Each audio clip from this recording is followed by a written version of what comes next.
नमस्कार विद्यार्थियों। श्री चिरंजीलाल धानुका उच्च माध्यमिक आदर्श विद्या मंदिर रतनगढ़ की कक्षा द्वादशी की अनिवार्य हिंदी की ऑनलाइन कक्षा में एक बार पुनः आपका हार्दिक अभिनंदन और स्वागत है।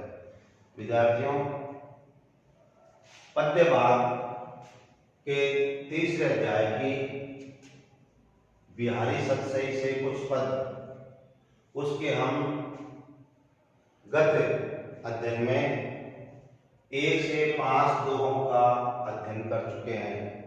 इसी क्रम में आज आगे बढ़ते हुए और बिहारी जी के दोहों का हमें 6, 7, 8 और 9 दोहों की सहप्रसंग व्याख्या समझेंगे। इसके अंतर्गत कुछ जो कठिन शब्द आए हैं वो अपने देख लेते हैं एक बार। ताते उससे, दूरी बजी भजन दूर भागना, ते तूने, अजो अब ही, श्रुति वेद, नागपास स्वर्ग प्राप्त, मुक्तन मोतियों, ऊही उस, नीलमणि नीलम नामक रत्न, मनो मानो। ये कुछ कठिन शब्दार्थ हैं जो इसकी सहप्रसंग व्याख्या में हमारी मदद करेंगे।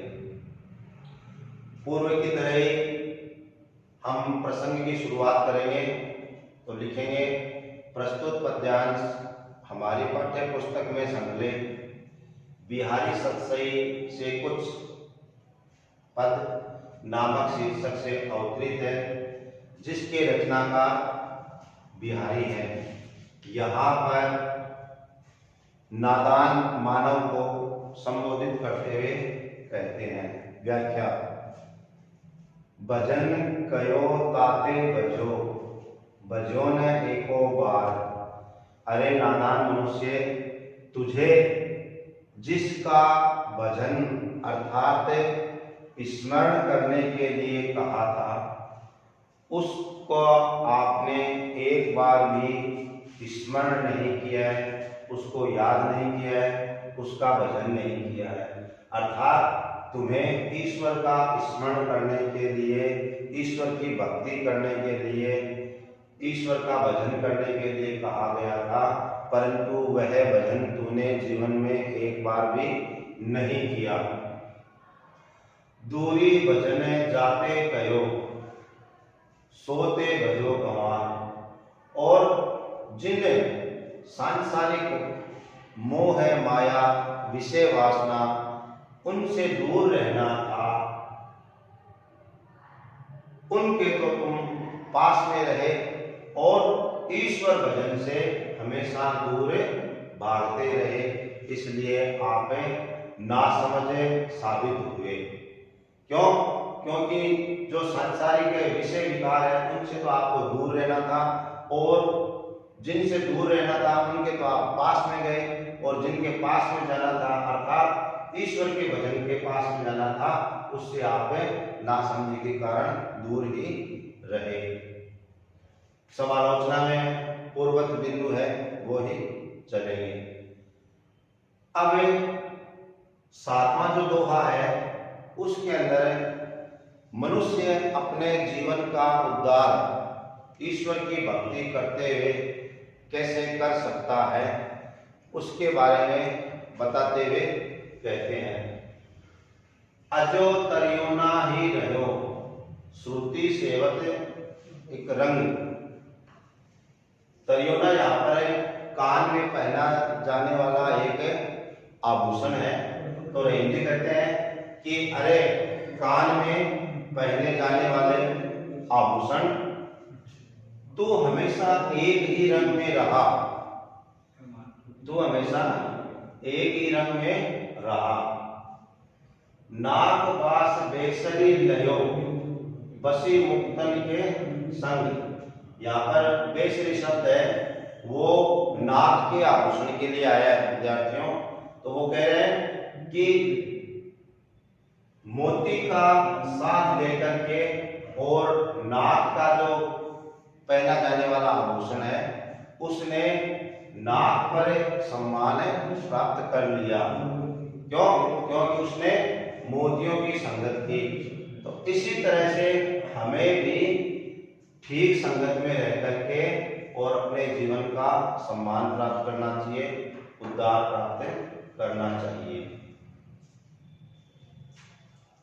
अगला जो 8वां दोहा है उसके अंदर विद्यार्थियों बिहारी जी बताते हैं, सघन कुंज छाया सुखद शीतल सुरभि समीर। यहाँ पर जब भगवान श्री कृष्ण यमुना नदी के तट पर नाना प्रकार की क्रीड़ाएं करते थे, उस समय का उल्लेख करते हुए बताते हैं कि आज भी यदि वहां पर हम अपने हृदय से स्मरण करते हैं तो वैसा अनुभव हो सकता है। कैसा? सघन कुंज छाया सुखद, यमुना नदी के तट पर जब हम जाते हैं तो वहां पर गहरे गहरे कुंज के पेड़ लगे हुए हैं जिनकी छाया सुख देने वाली है। वहां पर ठंडी और सुगंधित हवा निरंतर प्रवाहित हो रही है और हमारा मन है यमुना नदी के तट पर उपस्थित होकर के और उसी प्रकार का असीम सुख अनुभव करता है जैसा कि उस समय भगवान श्री कृष्ण ग्वाल बालों के साथ में नाना प्रकार की क्रीड़ाएं करते थे। अगला जो 9वां आपका दोहा है उसमें बिहारी कवि ने भगवान श्री कृष्ण के सौंदर्य का वर्णन करते हुए बताया है, सोहत ओढ़े पीत पटु श्याम सलोने गात। भगवान श्री कृष्ण के जैसा ही वस्त्र एक भक्त ने अपने शरीर पर धारण कर रखा है, उसका रंग भी कृष्ण जैसा ही है। और मनोलीन नीलमणि शेर पर आतप करो प्रभात। और जो पीतांबर वस्त्र ओढ़ा हुआ है उस पर जो प्रातः काल सूर्य की किरणें उस पीतांबर पर गिरती है तो ऐसा लगता है कि नीलम से युक्त जो पर्वत है उस पर प्रातः काल की किरणें हैं वो सुशोभित हो रही है। कहने का तात्पर्य ये है कि पीतांबर का वस्त्र ओढ़ा हुआ है शरीर पर, तो उस पर जो प्रातः काल की सूर्य की किरणें गिर रही है वो नीलमणि पर्वत जैसी नीली दिखाई दे रही है, क्योंकि सांवला शरीर है और सूर्य की किरणें हैं वो पीली होकर के परावर्तित होकर के और ऐसा परिवर्तन करती है। इन सब की समालोचना के बिंदु आपको वापस बता दिए जा रहे हैं। पहला बिंदु लिखेंगे, अनुप्रास अलंकार की छठा दर्शनीय है और अनुप्रास अलंकार के लिए आपको विद्यार्थियों को बताया हुआ है कि एक ही वर्ण, जैसे इसमें भय और फिर भय, एक ही वर्ण की आवृत्ति एक से अधिक बार होती है तो वहां अनुप्रास अलंकार होता है।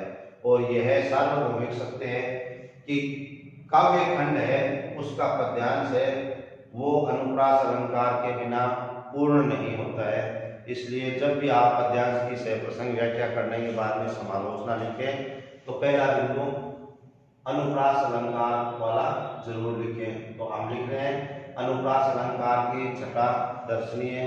दूसरा बिंदु हो जाएगा भाषा सरल सुबोध और प्रवाहमयी है।